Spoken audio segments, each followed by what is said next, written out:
আজকে আমাদের বাংলাদেশিদের ইফতারের প্রোগ্রামের দায়িত্ব মধ্যে আমাদের স্পেশাল বাংলাদেশ কমিউনিটির আমরা বাংলাদেশিরা মিলে এটা অ্যারেঞ্জ করি। তো আজকে আমার ভাগে পড়েছে সালাদ বানানোর দায়িত্ব।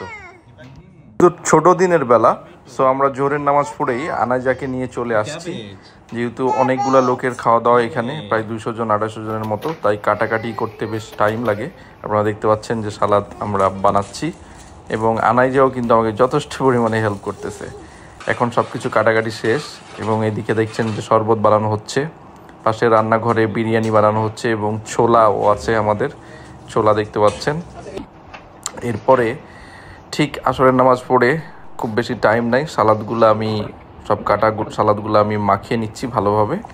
আর ওইদিকে বিরিয়ানি এবং ছোলাও কিন্তু রেডি এবং প্রত্যেকটা ফ্লোরে আমরা আলাদা আলাদাভাবে খাবারগুলো দিয়ে দিয়েছি যাতে গেস্টরা এসে এখানে বসে খেয়ে ফেলতে পারে। আপনারা দেখতে পাচ্ছেন যে কি সুন্দর বিরিয়ানি হয়েছে আমাদের বাংলাদেশি স্টাইলে, তারপরে ছোলা আছে, শরবত আছে। এখন গেস্ট আসার পালা। মুসলিম ম্যাক্সিমাম এবং পাকিস্তান, শ্রীলঙ্কা, আফ্রিকা এবং মিডল ইস্টের অনেকেই এখানে আসে। আমাদের এখানে প্রায় 200-250 জনের একটা কমিউনিটি, প্লাস জাপানিজ নন মুসলিমও আসে।